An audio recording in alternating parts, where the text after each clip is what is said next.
சாப்பிடக்கூடிய அந்த உயிர் இறந்தால் எப்படி வந்துட்டு அடக்கம் பண்ணணும் அப்படிங்கிறத அந்த அடக்கத்தை தெரிந்து நம்மளை சன்மார்க்கக்கூடிய அத்தனை சன்மார்க்கினை அடக்கம் பண்ணக்கூடிய பணியை அவர் வந்துட்டு எந்த விதமான கட்டணமின்றி செய்து கொண்டிருக்கிற அந்த ஒரு சேவையை அதை சொல்றது தான் அன்புக்குரிய ஐயா அவர்கள் பேச மாதிரி.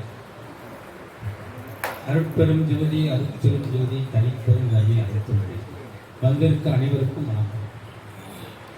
நல்ல பெருமானுடைய கொள்கை முதல் கொள்கை வீர் இறக்கம். சைவம் சைவம் என்றால் சைவ உணவு, சைவ உணவு தெய்வ உணவு, சைவம் இல்லை என்றால் தெய்வம் இல்லை. வள்ளல் பெருமான் சொல்கிறார். ஐயா ஒரு தவறான வார்த்தையை சொல்லிவிட்டார்கள். என்ன சொன்னார்கள் என்றால், எல்லாரையும் அடக்கம் நான் விரும்பவில்லை, இறைவன் மரணா பெருமாளுக்கு எல்லாரையும் அழைத்து செல்வார்கள். ஐயா சொன்ன வார்த்தை சரிதான், இருந்தால் ஐயாவுக்கு ஒரு மகிழ்ச்சியை சொல்கிறேன். ஏன்னா மரணமில்லா பெருமாளை நோக்கி எல்லாம் பயணிக்க வேண்டும். நாம் சாதகத்தாக கற்கவில்லை. வள்ளல் பெருமான் சொல்ல மரணமில்லா பெருமாள் பெற்றவரே உண்மையான சன்மார்க்கம், சாகாதவனே சன்மார்க்கம் என்று சொல்கிறார். ஆக சாகாமல் இருக்கக்கூடிய முயற்சியாக நான் பின்பற்றுவேன். மூச்சு பயிற்சி இருக்கிறது, பேச்சு பயிற்சி இருக்கிறது, உடற்பயிற்சி இருக்கிறது, உள்ளம் பயிற்சி இருக்கிறது, மூளை பயிற்சி இருக்கிறது, மனது பயிற்சி இருக்கிறது, எண்ணம் பயிற்சி இருக்கிறது. இத்தனை பயிற்சியை நாம் செய்தால் இறைவன் நம்ம ஏராள விஷயம், சாதாரண விஷயம். வள்ளல் பெருமானுக்கு நாம் வந்திருக்கோம் என்றால் ஏதோ அந்த வள்ளல் பெருமானுடைய காலத்தில் நாம் புல்லாக புல்லாக செடியாக கொடியாக மரமாக பறந்திருக்கின்றோம். சாதாரணமாக இங்கே எல்லாரும் வந்து உட்கார முடியாது. இங்கே இறைவனுடைய அருள் இருந்தால் தான் இங்கே வந்து அமரும். ஐயாவுடைய கொல்லமுத்தையாவுடைய நிகழ்ச்சியை நான் ஒரு நிமிடத்தில் சொல்லி முடிக்கிறேன். அங்கே கொல்லமுத்தையாவுடைய மரணத்தில் தைப்பூசத்தன்று இறந்தாங்க. எவ்வளோ பெரிய சிறப்பு! அங்கே உட்கார்ந்துருக்க சுந்தரமையாவுக்கு தெரியும். அப்பேற்பட்ட ஒரு சிறப்பு என் வாழ்நாளிலே எந்த இடத்திலையுமே நான் பார்க்கவில்லை. வள்ளல் பெருமான் அங்கே பரிபூர்ணமாக குடிகொண்டுள்ளார். தைப்பூச தினத்தன்று கொன்னமுத்தையாவுக்கு கடந்த 60 ஆண்டு காலமாக 65 ஐயாவுக்கு மகன் உட்கார்ந்துட்டார் செல்வம். 65 ஆண்டுகளாக அந்த கண் பார்வை இல்லாமல் கூட சன்மார்க்கத்தை ஒரு கண்ணாக நெற்றிக் கண்ணாக நடத்தியிருந்தார். எந்த சூழ்நிலையும் அவர் யாரிடமும் எதற்காகவும் நிற்க மாட்டார். அப்பேற்பட்டவருக்கு மரணம் பாருங்கள், அற்புதமான மரணம். என் வாழ்நாளிலே நான் எத்தனை பேர் அடக்கம் செய்திருக்கிறேன். ஐயா அவர்கள் சரவணந்த சுவாமிக்கு சென்றிருக்கிறேன், திருதுகள் சுவாமிகளுக்கு அனைவருக்கும் தெரியும், அங்கே சென்றிருக்கிறேன். மற்றும் இந்த ஐயா சந்திரமோகன் ஐயா தலைவர் அவர் உட்கார்ந்திருக்கிறார். அவர்கள் என்னை தஞ்சாவூரிலே கூட்டி சென்றார்கள். எனது பேர் ராமலிங்கம், எனது மகன் அருட்பெரும் ஜோதி. ஐயா சந்திரமோகன் ஐயா அவர்கள் கார் ஓட்டி வந்தார்கள். அங்கே ஏபி அருள் இருக்கிறார்கள் கோர்ட்டில், அவர் வந்தார் தஞ்சாவூரில். அங்கே ஒரு அன்பர் அடக்கமாயிட்டு அதை அடக்கம் பண்ண ஐயா அவர் வந்தார். ஆக அந்த காலகட்டங்கள் கடந்த ஒரு 30 ஆண்டுகளாக சென்று கொண்டிருக்கிறோம். ஆனால் என் வாழ்நாளிலே பொன்னமுத்தியாவுக்கு நடந்த ஒரு மகன் உள்ளம் பாருங்கள் எப்படி இருக்குது. அப்பேற்பட்ட சிறப்பு வள்ளல் பெருமான் அன்றைக்கு நடத்தி காட்டினார்கள். காரணம், நான் வடலூரில் செல்ல வேண்டும் தைப்பூசத்திற்கு, அங்கே தைப்பூசத்தை ஜோதி தரிசனம் காண வேண்டும். ஆனால் இவருடைய மரணத்தை இறைவன் அந்த தைப்பூச திருநாளில் நடக்க வைத்து அற்புதம் நிகழ்த்தினார்கள். எங்கே பாருங்கள், அங்கே ஒரு இறந்த வீடு போல இல்லை, ஒரு திருவிழா போன்று இருந்தது. தைப்பூச திருவிழா போல இருந்தது. வராதவருக்கு தெரியாது. வந்தவர் சுந்தரம் ஐயா, நடத்தியவர் செல்வம் ஐயா, இயக்கியவர் வள்ளல் பெருமான். நான் ஒரு சாதாரண ஐயா சோமாஸ்கந்தன், அது நான் சாதாரண ஒரு துரும்பு, நான் துரும்பு தான். ஆனால் அங்கே ஐயா வள்ளல் பெருமான் அற்புதமாக நடத்தினார். திருவிழா என்றால் அதுதான் திருவிழா, அது இறந்த வீடு என்று சொல்ல முடியாது. சன்மார்க்க ஒரு பெருவிழா. அங்கே ஒரு நிமிடம் சொல்கிறேன். அமைச்சர் மூர்த்தி அவர்கள் உங்களுக்கு எல்லாம் தெரியும், சுமார் காத்து கிடந்தார். அகவல் நாங்கள் படித்துக் கொண்டிருக்கிறோம். அவர் காத்து கிடந்தார். அவருக்கு செய்த ஒரு புண்ணியம் பாருங்கள், அகவலில் உட்கார்ந்து காத்து கிடந்தார். ஏன்? அவருக்கு கூட அந்த இறைவன் அங்கே அந்த தைப்பூச தினத்தன்று அந்த மூர்த்தி ஐயா அவர்கள், நாமெல்லாம் சாதாரண வேலைக்கு பார்க்கக்கூடியவர், அவர்கள் அமைச்சர், நிமிஷத்துக்கு நிமிஷம் வேலை இருக்கும். ஆனால் அவர் காத்து கிடந்தார். அதான் அற்புதம். அங்கே யார் இருக்கா? பெருமாள் இருக்கார். அந்த அற்புதத்தை சொல்லிடுறேன். தண்ணி குடிக்க பாட்டில் கணக்க வாங்கி வச்சாங்க, கலரு பாட்டில் கணக்க வாங்கி வச்சாங்க, காப்பி டீ வாழைப்பழம் சாப்பாடு எல்லாம், ஃபேன் ஓடுது, கட்டு அந்த பந்தர் போட்டுக்காங்க, மேலே பந்தர் கீழே துணி போட்டுருக்காங்க. அற்புதம் அற்புதம் அற்புதம். ஐயா நடத்தின அற்புதம். அன்னைக்கு தான் நான் வள்ளல் பெருமான என் வாழ்நாளிலே அவர் நடத்திய அற்புதத்தை பார்த்தேன். இறைவன் திருவள்ளாரே நாம் எல்லாரும் அந்த இடத்துக்கு போகவில்லை, ஆனால் அன்றைக்கு சிறப்பாக நடத்தினார். அதற்கு எனக்கு நான் ஒரு எண்ணம், எப்படி நான் வடலூருக்கு போக வேண்டும் என்று எண்ணிக்கொண்டிருந்தேன். சசாங்கன் ஐயா 10 மணிக்கு போக வேண்டியது. ஐயா நான் வடலூர் போகிறேன், என் அம்மா உட்காந்துருக்காங்க. அம்மா உட்காந்துருக்காங்க. வடலூருக்கு நாங்கள் போகிற ஒரு சீட் காலியாக இருக்குங்க. ஒரு சீட்டில் நான் உட்காந்து வடலூர் போயிட்டு பைசா செலவெல்லாம் போயிட்டு வருவேன். காரணம், இங்கே என்னை இருக்க வைத்தார், அங்கே தொடங்கி வைத்தார். சசாங்கனை அந்த பொறுப்பை ஏற்றுக்கொண்டார்கள். எனக்கு பைசா செலவில்லாமல் வடலூருக்கு சென்று என்னை அழைத்து கொண்டு வந்து விட்டார்கள். காரணம், இறைவன் யாராருக்கு எதை இந்த பணியை கொடுக்கிறாரோ அந்த பணியை நாம் செய்ய வேண்டும். அனைவரும் வள்ளல் பெருமானுடைய தொழிலை கடைபிடித்து சன்மார்க்க ரீதியாக இருந்து மரணமில்லா பெருவாழ்வுக்கு நாம் முயற்சி எடுப்போம். நாங்களெல்லாம் இப்போ ஒரு கூட்டு சூரணம் என்று ஒரு சூரணத்தை சாப்பிட்டு கொண்டு வருகிறோம். அதை தொடர்ந்து நீங்களும் வடலூர் பெருவழியிலே கிடைக்கிறது. அதை காலை மாலை 3 வேளை குடித்தாலே உங்களுக்கு சர்க்கரையும் ஒரு 2 ஸ்பூன் சர்க்கரை ஒரு சிட்டிகை அந்த முக்கூட்டு சூரணத்தை போட்டு குடித்தாலே உங்களுடைய எல்லாமே உடம்புல மனதில எண்ணத்தில் எல்லாமே சரியாகும். எல்லாமே பயிற்சி. ஆகவே எனக்கு பேச வாய்ப்பளித்த அன்பர்களுக்கு நன்றி கூறி ஹரிகோவிந்தன் ஐயாவுக்கு நான் சென்றேன்.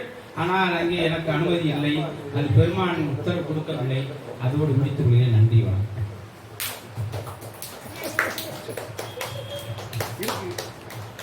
ஐயா அவர்களுக்கு மீண்டும் ஒரு நன்றி கூறி கொள்கிறேன்.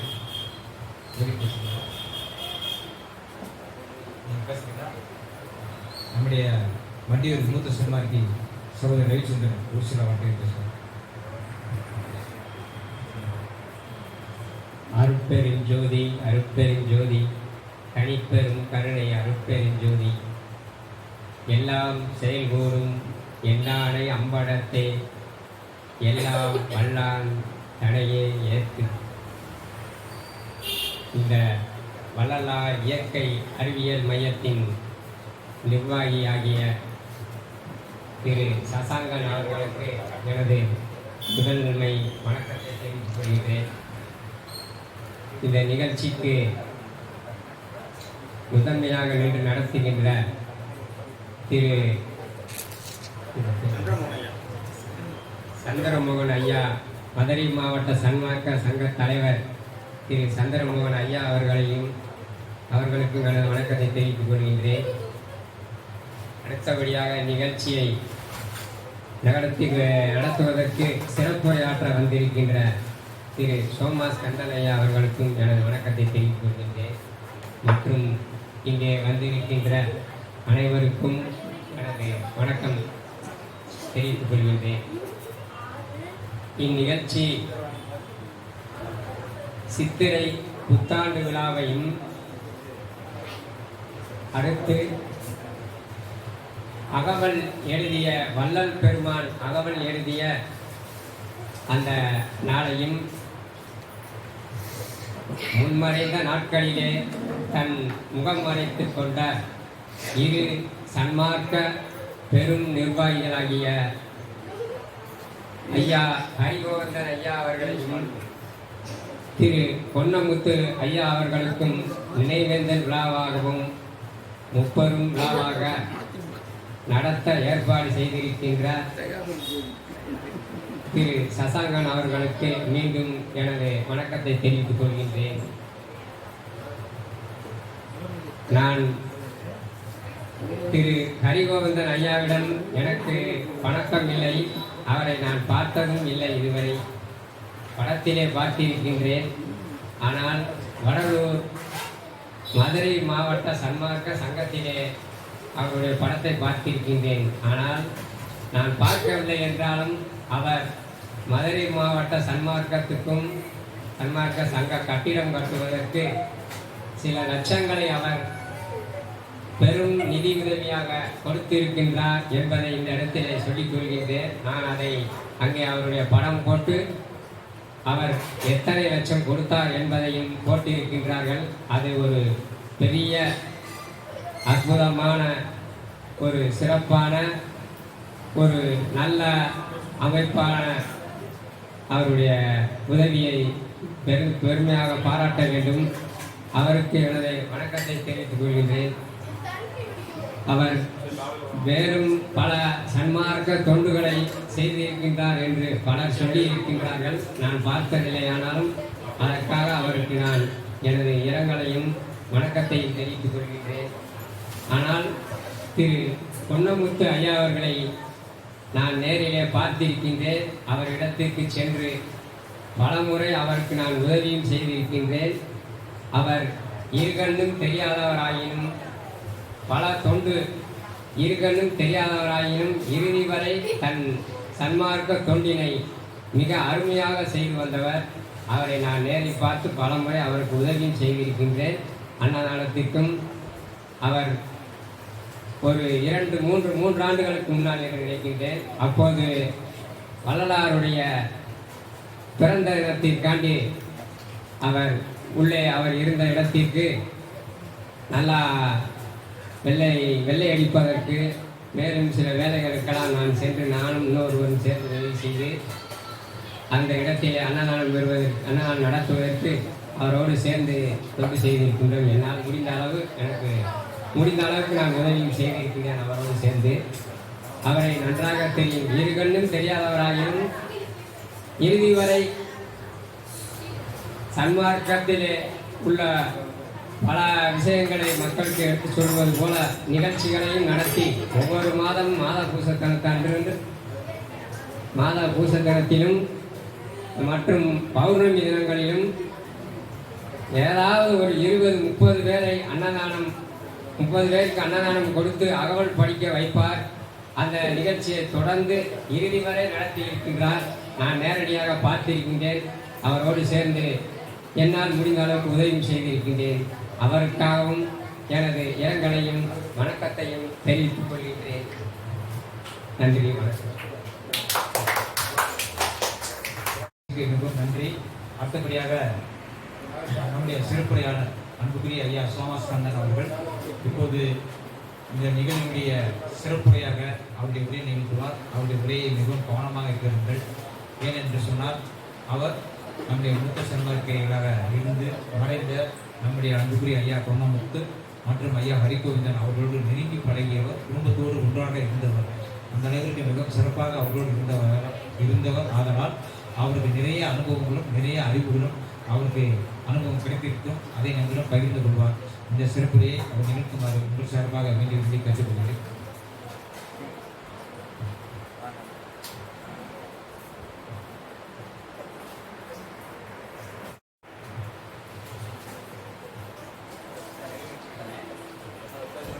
அருட்பெருஞ்சோதி அருட்பெருஞ்சோதி தனிப்பெருந்தன்மை அருட்பெருஞ்சோதி எல்லா உயிர்களும் விட்டு வாழ்ந்து எல்லாம் செயற்கூடும் என்னானே அம்பலத்தை எல்லாம் வல்லம் தனியே ஏற்று இத்தகைய நல்லதொரு ஏற்பாடு செய்த சசாங்கம் ஐயா துணைவர் அவர்களுக்கும் முதற்கு நேரம் நன்றியை நமது அனைவரும் சார்பாக தெரிவித்துக் கொள்வோம். வந்திருக்கும் தயவுத்து பொன்னமுத்து ஐயாவுடைய புதல்வர் குடும்பத்தினர், தயவுத்து ஹரிகோவிந்த ஐயாவுடைய புதல்வியார் குடும்பத்தாருக்கு பேரருள் பெரும் கருணையாளர் இணைவேந்தல் பேரருளாக சீரும் சிறப்புமாக அவங்களை வரவழைத்து இத்தகைய நல்லதொரு ஏற்பாடு செய்து அவங்களை நினைவு கூறுவதற்கு சந்தர்ப்பம் ஏற்படுத்துவதற்கு உங்கள் அனைவரும் சார்பாகவும் இரு குடும்பத்தாரையும் அன்புடன் வரவேற்கிறேன். மூத்த சன்மார்க்க அன்பர்கள், பெரியவர்கள், குழந்தைகள் அனைவரையும் இன்னைக்கு வரவழைக்கப்பட்டு காரண காரியத்தோடு இயங்கிக் கொண்டிருக்கிறது. குழந்தைகளே, தம்பி பிள்ளைகளா, இன்னைக்கு என்ன எதுக்கு இன்னைக்கு நடந்து இங்க நிகழ்ச்சியெல்லாம் கூடியிருக்கு?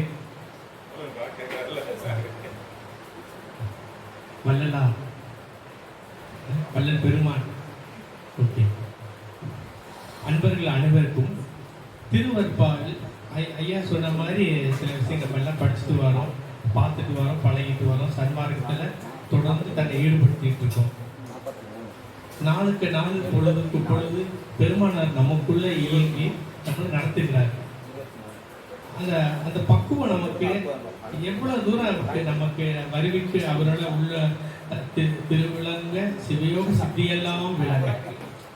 நாம வள்ளல் பெருமான் இறைவன்கிட்ட அருட்பெருஞ்சோதிட்ட கலக்கல, ஆனா அருட்பெருஞ்சோதியை வள்ளலாருக்கு உடம்புல கலந்து உள்ள புகுந்து தானே வெளிப்படுத்துகிறார். இதுல நம்ம புரிஞ்சுட்ட வார்த்தை பாருங்களேன், வள்ளல் பெருமான மூலியமா நமக்கெல்லாம் வரவழைக்கிறதுக்கு ஒரு சன்மார்க்கம்னு உருவாக்குறாங்க. ஆனா அருட்பெருஞ்சோதி ஆண்டவர் இருக்கிறார் இல்லையா, அதான் உரிமை. அது ஆண்டவர் ஒருவரே, ஆண்டவர் ஒருவரே, அருட்பெருஞ்சோதி ஆண்டவர் தான். அத்தனை தெய்வங்கள் பல பல கோடி இருந்தாலும் ஆண்டவர் ஒருவரேன்னு சொல்றதான் உரிமை இருக்கு. அந்த உரிமை உள்ள அந்த பரம்பொருள் வள்ளல் பெருமான் தேவத்தில் புகுந்து தானே வெளிப்படுத்தி கொண்டு தான் உரைக்கும் வார்த்தையை நான் உரைப்பேன் என்று திருவற்பா எழுதப்பட்ட மாதம், சன்மார்க்க காலம், மூத்த சன்மார்க்கினை பக்குவங்களாம் விதைக்கப்பட்ட விதைகள். நான் அந்த விதையில வந்தவன். நான் ஆரம்பத்துல சிறு குழந்தை இந்த மாதிரி தங்கியா இருக்கிறப்ப சன்மார்க்குன்னு என்ன தெரியாது. மாநகரிலாம் இருந்தேன். பிழைப்பதற்காக எங்க குடும்பம் ராமநாதபுரம் மாவட்டத்திலிருந்து மதிச்சியை வந்தோம். அங்கே பிள்ளையார் கோவில பூஜை பண்ணி அதில் தட்டில் விழுகிற காசை வச்சு எங்கள் அப்பாவை படிக்க வச்சு அதில் நாங்கள் மாநில குடியேறி வந்த காலத்தில் ஐயாவுடைய அறிமுகம் கிடைச்சிது. குடும்பத்தில் அப்படி ஒரு இது. சோமாஸ்கந்தன், சோமா உங்கள் அப்பா தான் தெரியுமா, அப்பா தெரியுமா, அப்படி இப்படின்னு சொல்லுவாங்க. தெரிஞ்சு தெரியாது, எனக்கு அவளுக்கு புரியாத வயசு, ஒன்றும் தெரியாது. ஆனால் இதான் எல்லாரும் படிக்கிறாங்களே, அவங்க படிக்கிறாங்களே, ரொம்ப நேரம் படிக்கிறாங்களே அப்படின்னு தன்னை ஈடுபடுத்திக்கிறேன். ஆனால் சொல்லுவாங்க பாருங்க, தம்பி இன்னைக்கு இன்னாரு இன்னொரு நாள் நம்மளுக்கு அந்த அல்பாவோடைய இது வேலை செய்யுங்களா தம்பி சோமாசு, நீ உனக்கு வேலை என்ன இருப்பேன், படிப்பு முடிச்சு வேலை இல்லை, வேலை கிடைக்கும்டா உனக்கு, திருமணம் நடக்கும்டா, நடத்தி வைப்பாரா, அந்த ஊக்கமும் உணர்ச்சியும் தெம்பும் அந்த வசீகர குரல், காந்த குரல், அப்படி ஒரு இதுல அது நமக்கு எப்பயுமே ஒருத்தங்க சப்போர்ட்டா சொன்ன நான் இருக்கேன்னு பார்த்துக்கணும் ஒரு தெம்பு வரும் இல்லையா, அந்த தெம்பை கொடுத்த பரம்பொருள் அம்மாதான் பக்குவ ஆன்மா பெருமாள். இன்னைக்கு பாருங்களேன், இன்னைக்கு இந்த நாள் நம்மெல்லாம் கலந்துக்கிறோம் பேசுவோம் கூட நினைக்கல. அது மிகப்பெரிய ஏற்பாடு பண்ணாங்க ஐயா, ரொம்ப உண்மையான இதுங்க அதெல்லாம். அப்போ சொன்னாங்க அவங்க சொன்னாங்க, தோன்றா துணை ஒரு வார்த்தை. தோன்றா துணை, துணைங்கிறது எல்லாத்துக்கும் இருக்கிறோம்.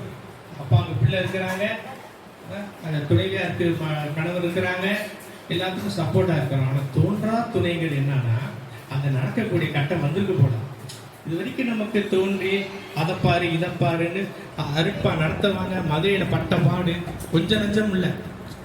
அவங்க ஐயாக்கெல்லாம் அந்த சன்மார்க்கத்தை அந்த இழுத்தது இழுபறியில் வந்ததில் நாளும் பொழுதும் தன்னை இழைச்சி தன்னை உழைப்பை கொடுத்து இழுத்து வந்த தேரை இன்னைக்கு நம்ம மதுரை தமிழ்நாடு இறுதியாக உலகளாவிய எல்லாம் பரப்பி பெருசாக நம்ம இது பண்ணுறோம்.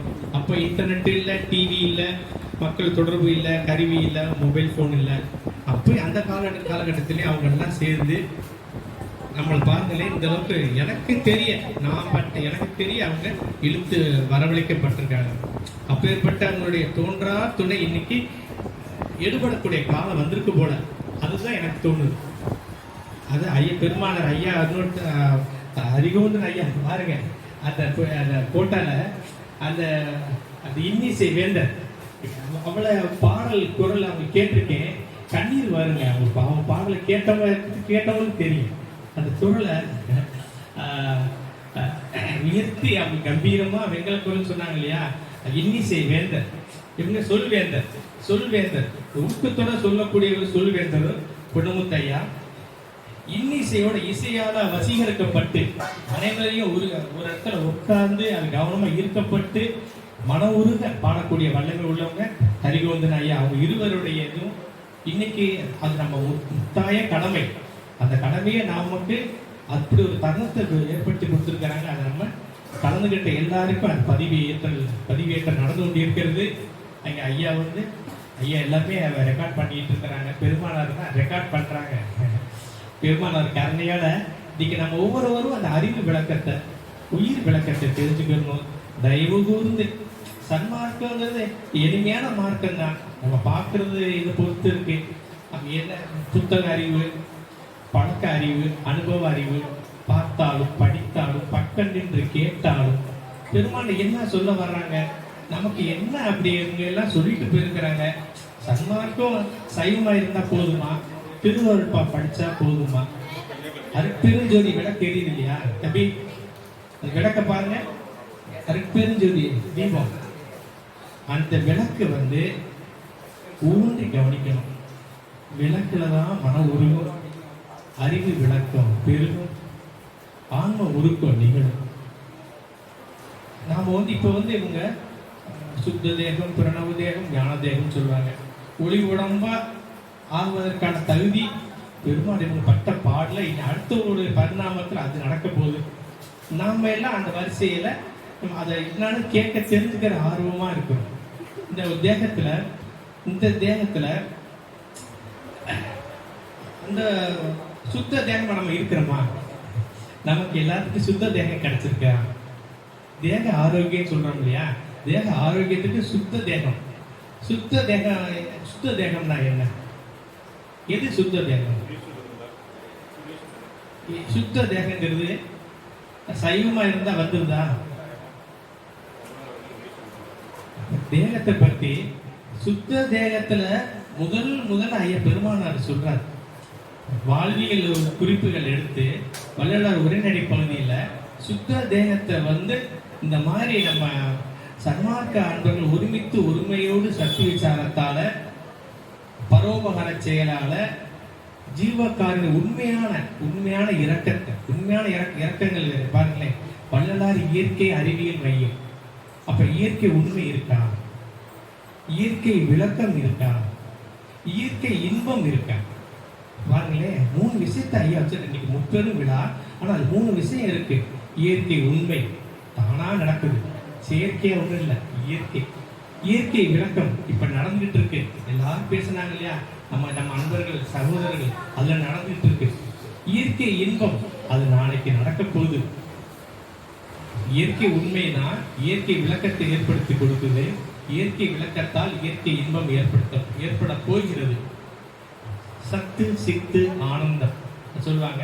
அது அந்த அளவுக்கு இல்லாட்டி பரவாயில்ல. இந்த சுத்த தேகத்தை சுத்தமா வைக்கிறதுக்கு முதல் கடமை. அதுக்கு நம்ம பெரியவர்கள் சொன்ன பாதையில, அவங்க சொன்ன அறிவுரையில இன்னைக்கு நம்ம நினைவு கூறுவதுதான் உண்மையான நினைவேந்தல். என்னன்னா 1000 சொல்லியிருக்கலாம். எனக்கு எது புரியுதோ அதை மத்தவங்களுக்கு எளிமையா சொல்றது, சொன்ன விஷயத்தை அதை நம்ம பின்பற்றுவது. முதல் படி சைவம். உயிர்கொலை சரியா? அது உயிர்கொலை இல்லாம இருக்கிறது. சைவத்துல இருந்து நம்ம மார்க்கத்துக்கு முழுசா வந்தவங்க, வந்துகிட்டு இருக்கிறவங்க, வர நினைக்கிறவங்க. சரி, அப்ப நமக்கு தேகம் சுத்த தேகமா கிடைச்சிருக்கு. அப்ப திருவருட்பாளர் ஐயா சொன்னாங்களே, திருவருட்பாளர் படிச்சுட்டே இருக்கலாம்னு. திருவருட்பா எழுதப்பட்ட மாதம் சித்திரை மாதம் 8ஆம் தேதி ஒரு நாள் இரவில் எழுதப்பட்ட பாடம் திருவருட்பா. அந்த திருவருட்பா ஃபுல்லா படிக்காட்டியும் இப்ப அகர வரிசையில 12 உயிரெழுத்துக்கள் ஐயா ஆரம்பிச்சு அவுல முடிச்சுட்டு அதனுடைய திருநிலை தனிவெளி சிவவெளி என்னும் ஒரு அருள்வெளி பதிவலர் அருட்பெருஞ்சோதி. திருநிலை சிவவெளி ஒரு புள்ளி, தனிவெளி இன்னொரு புள்ளி, அருள்வெளி 3 புள்ளி. இந்த 3 புள்ளி ஆயுத எழுத்து. அப்ப 12 வரியில ஆனாலிருந்து அவனா வரைக்கும் முடிச்சுட்டு அக்கனவை எங்கன்னு தேடணும்னா திருநிலை தனிவெளி சிவவெளி என்னும் ஒரு அருள்வெளி பதிவலர் அருட்பெருஞ்சோதி. 3 வெளியே கொடுத்துட்டாங்க இல்லையா? ஆயுத எழுத்து அங்க மறைச்சு வச்சிருக்கிறாங்க. அதுதான் அந்த சிவநிலை தனிவெளி. அதை நம்ம அறியறதுக்கு தெரியணும். திருவருட்பால ஒரு வரியில இவ்வளவு இருக்கே, அப்ப இவ்வளவு இருக்கு, என்ன பண்ணலாம்? சரி, திருவருட்பால இதயம் சொல்றாங்களே, அது என்ன? திருவருட்பாவுக்கு இதயம் ஒன்று இருக்கா? திருவருட்பாவே 6000 பாடல் கடல், அதுல இதயமா இருக்குது. இது ஐயா உங்களுக்கு தெரிஞ்சிருக்கும். திருவருட்பாக்கு இதயம் என்பது ஞான சரியை. திருவருட்பாலிருந்து வந்தது அகவலுக்கு இதயம் ஞான சரியை. இன்னைக்கு பார்த்தீங்கன்னா அந்த ஞான சரியை பாடல் ஒழித்து கொண்டே இருக்கிறது. நம்முடைய இந்த வள்ளலார் இயற்கை அறிவியல் மையத்தை நான் வர்றப்ப இந்நேரம் ஞான சரியை ஒழித்து கொண்டே இருக்கு. அந்த ஞான சரியை தான் மரணமில்லா பெருவாழ்வு. மரணமில்லா பெருவாழ்வு சொன்னதற்காக வந்தவர் தான் வள்ளல் பெருமான். நாம அதை பிடிச்சோம் நல்ல உறுதியா அப்படி ஒரு மார்க்கத்தை இனிமேல் இவை யார் கொடுக்க போறா? நம்ம எங்க எடுக்க போறோம்? என்னைக்கு மாற போறோம்? கருவில் கலந்த துணையே கருவில் கலந்த துணையே, என் கனிவில் கலந்த அமுதே, என் கண்ணீர் கலந்த ஒளியே, என் கருத்தில் கலந்த கடிப்பே, என் உயிரில் கலந்த உறவே, என் உணர்வில் கலந்த சுகமே, உணர்வில் கலந்த சுகமே.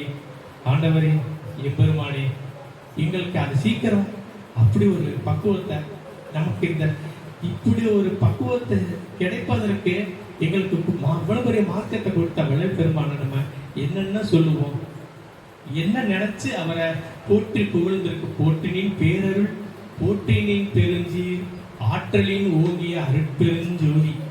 போற்றினின் பேரருள், போற்றினின் பெருஞ்சீர், ஆற்றலின் ஓங்கிய அருட்பெருஞ்சோதி.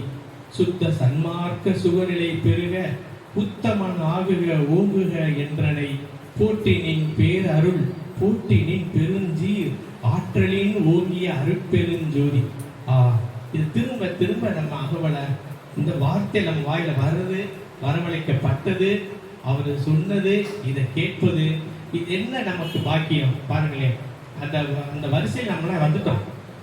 இப்ப என்னன்னா அந்த வரிசையில் நம்மளாம் புறக்கி எடுத்துருக்கோம். அப்ப அந்த நீங்க நமக்கு நேரம் கிடைக்கும் போது இந்த ஞானசரிய பாடல, ஞானசரியில 28 பாடல் தான் இருக்கு. அகவல்ல 1596 வரிகள் இருக்கு.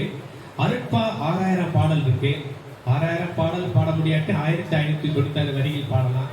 1596 வரிகள் பாட முடியாட்டியும் 28 பாடல்கள் பாடலாம். அந்த 28 பாடல் தான் ஞானசரியை, அதுதான் மரணமில்லா பெருவாழ்வு, அதுதான் அகவல் அற்பாவின் இதயம். அந்த பாடல் இன்னைக்கு நம்ம முதல் பாடல் நான் பாடுறேன், எனக்கு தெரிஞ்ச வரைக்கும் அது இந்த பாடலாம் புத்த வடிவில் இருக்கு. எல்லாருமே நம்ம அதை மன ஒதுங்கி ஒருமையுடன், அதாவது பாடுதல் என்பது ஒருமை ஏற்படும் சொல்றாங்க. ஒருமைனா என்ன?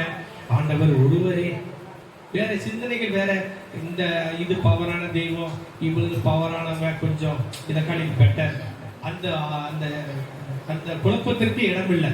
மனத்தெளிவு, மனத்தெளிவு தான் ஒருமையில் இருக்கு. அந்த அருட்பெருஞ்சோதி ஆண்டவர் தான் நமக்குள்ள, இப்ப எனக்குள்ள பேசுறதும் நீங்க கேட்கறதும், என்னை பேச வச்சதும் வரவழைச்சதும், நமக்கு விளக்க கொடுக்கறது அவர் தானே. அப்படி மைண்ட நம்ம புருவ மத்தின்னு சொல்றாங்க. சில பேருக்கு புருவ மத்தியில வச்சுக்கலாம், சில பேருக்கு கண்ணை மூடிட்டு நமக்கு உடம்புல எங்க நமக்கு அந்த அருள் இயக்க தேவைப்படுது அந்த இடத்துல நம்ம வச்சுக்கலாம். ஆனா நினைவுகள் வந்து மாறாத நினைவுகள் வருதுதான் ஒருமை. அதுல முதல் பாடல் மட்டும் நான் இன்னைக்கு நான் பாடணும் நினைக்கிறேன். அது மட்டும் நம்ம தெரிஞ்சுக்கணும். திருவருட்பாடல் ஞானசரியில நினைந்து நினைந்து உணர்ந்து உணர்ந்து நெகிழ்ந்து நெகிழ்ந்து அன்பே நிறைந்து நிறைந்து ஊற்றெடும் தண்ணீர் அதனால் உடம்பு நனைந்து நனைந்து அருளமுதே நன்னிதியே ஞான நடத்தரசே என் உரிமை நாயகனே என்று வணைந்து வணைந்து ஏத்துதும் நாம் வம்மின் உலகியலே மரணமிலா பெருவாழ்வில் வாழ்ந்திடலாம் கண்டி. புனைந்துரையே பொய் புகழே சத்தியமே சொல்கின்றே புச்சபையில் சிற்சபையில் புகும் தருணம் இதுவே. புனைந்துரையே பொய் புகழே சத்தியமே சொல்கின்றே புச்சபையில் சிற்சபையில் புகும் தருணம் இதுவே. புகும் தருணம் இதுவே. அருட்பெருஞ்சோதி ஆண்டவரே, பாடல் பொருளுணர்ந்து இசை இருக்கலாம், இசை இல்லாமல் இருக்கலாம்.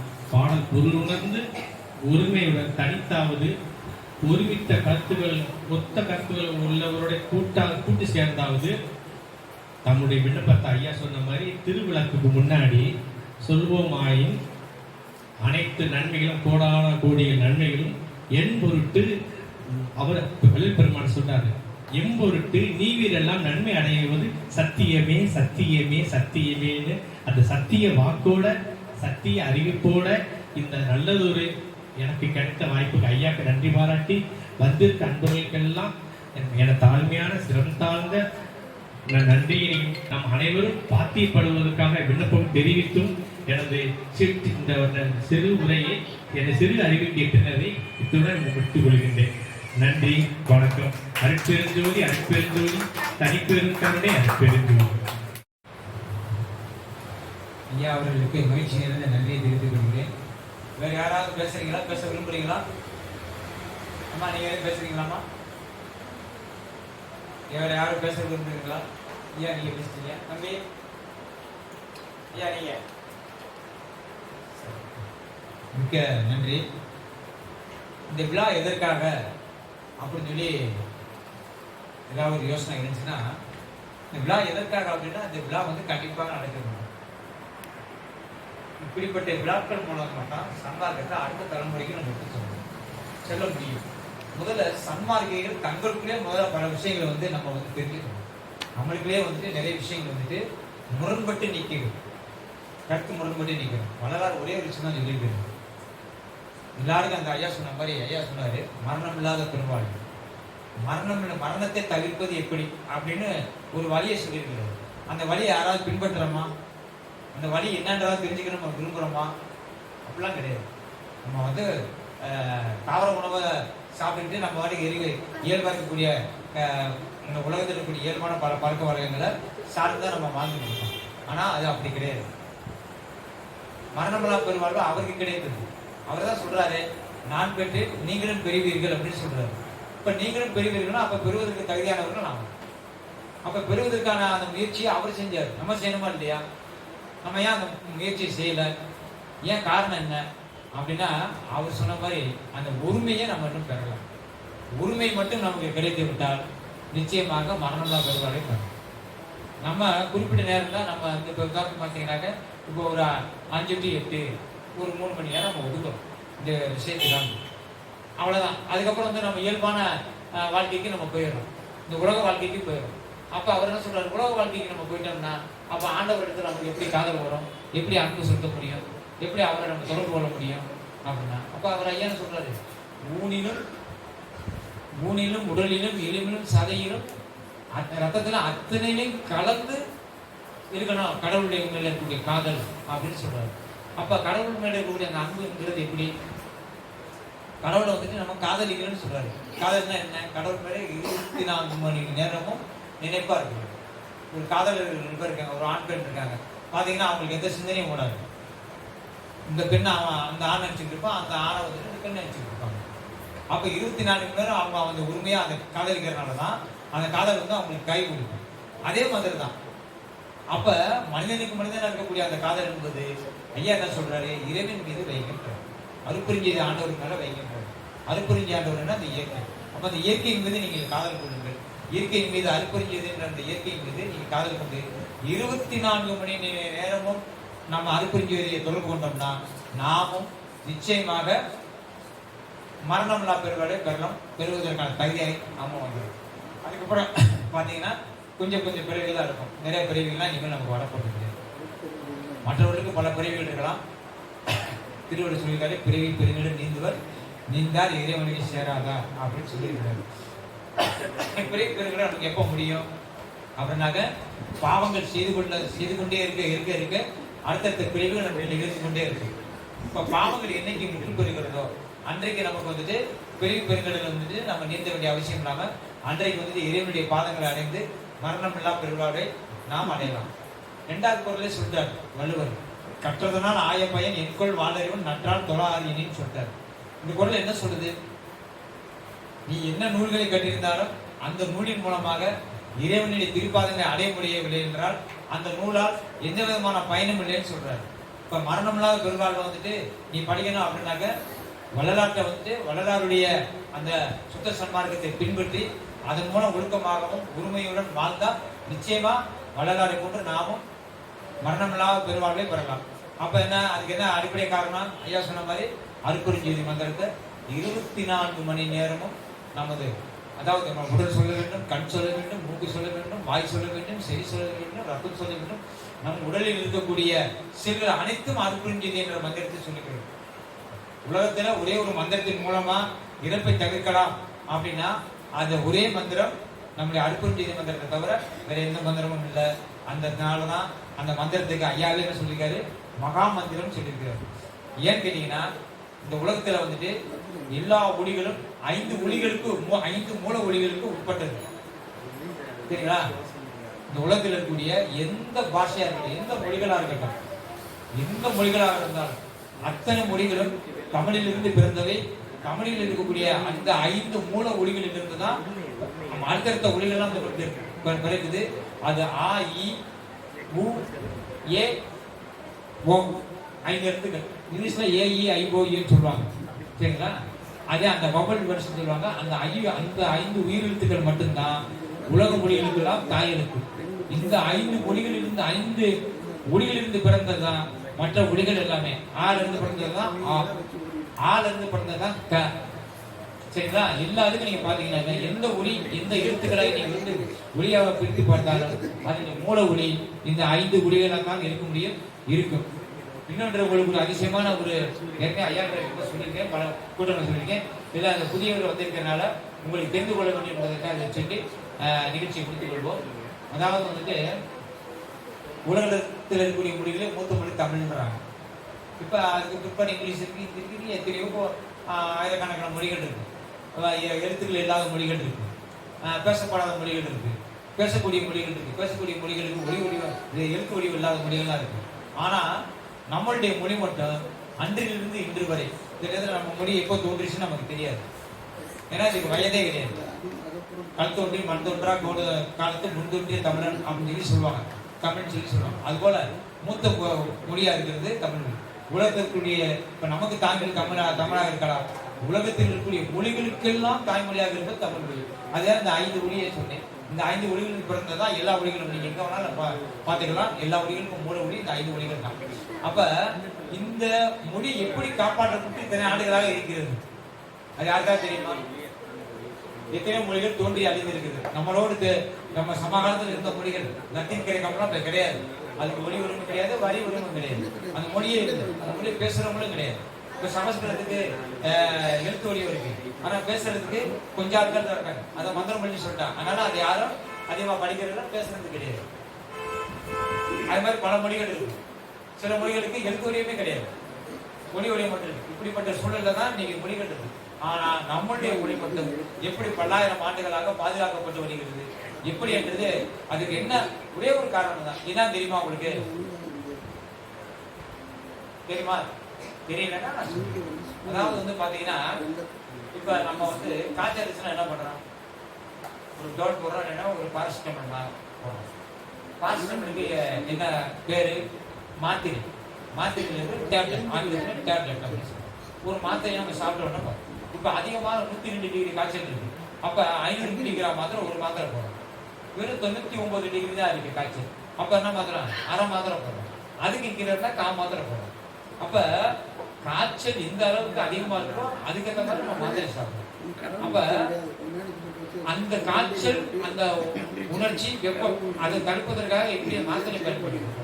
அதே மாதிரி நம்மளுடைய மொழிக்கு இருக்கக்கூடிய ஒளி 247 எழுத்துக்களுக்கும் இருக்கக்கூடிய ஒளி, அந்த ஒளிக்கு மாத்திரைகள் உண்டு.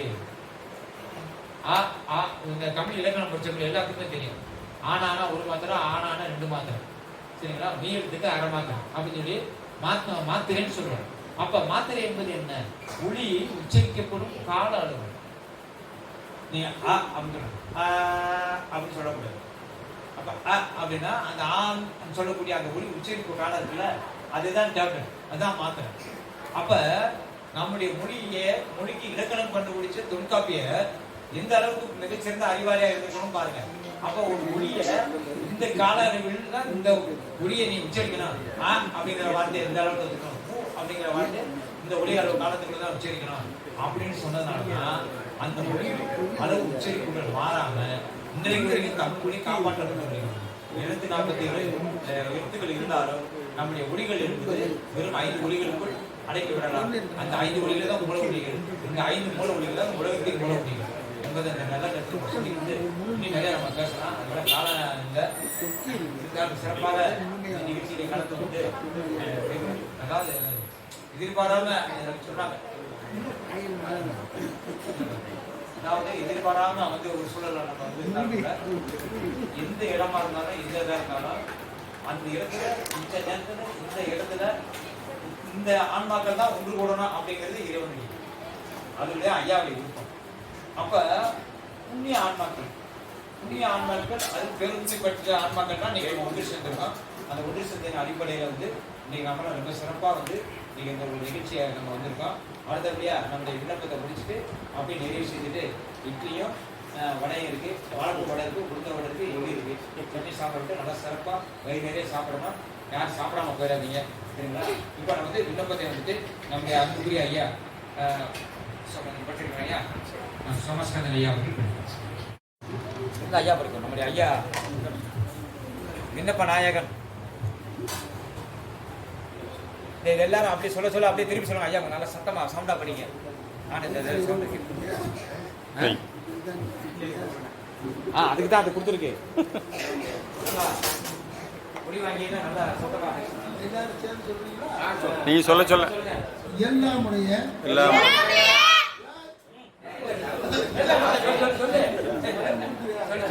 அற்புதஞ்சோதி ஆண்டவரே சொல்லட்டேன்.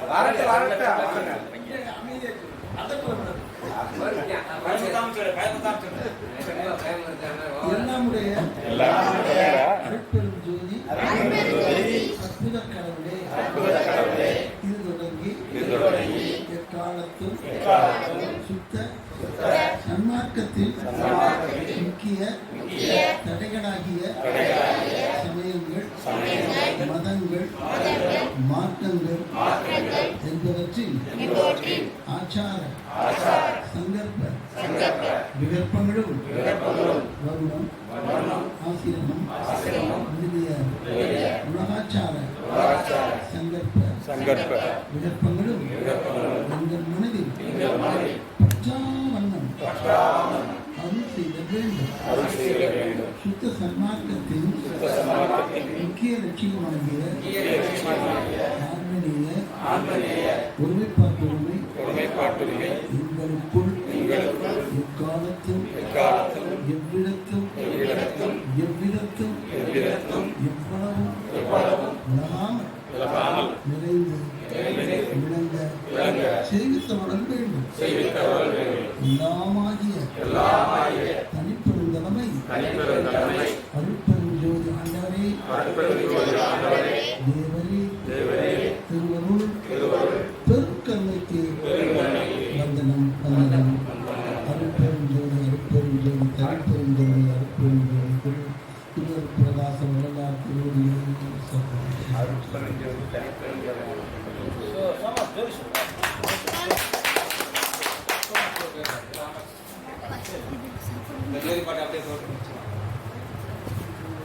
ஜோதி ஜோதி ஜோதி சுயம் ஜோதி ஜோதி ஜோதி பரம் ஜோதி ஜோதி ஜோதி அருள் ஜோதி ஜோதி ஜோதி சிவம். நன்றி, வணக்கம். மதுரை வண்டியூரிலே பாலாஜி நகர் என்ற ஒரு ஏரியாவில் மரகதவள்ளி தெரு 2/136 விலாசத்திலே வள்ளலார் இயற்கை அறிவியல் மையம் நடைபெற்று வருகிறது. அதிலே இன்று 27/4/2025 ஞாயிற்றுக்கிழமை மாலை அருமையான ஒரு நினைவஞ்சல் நிகழ்ச்சி நடைபெற்றது. அதிலே திண்டுக்கல் சுவாமி சரவணானந்தா அவர்கள் எழுதிய 4 புஸ்தகங்கள் வழங்கப்பட்டன.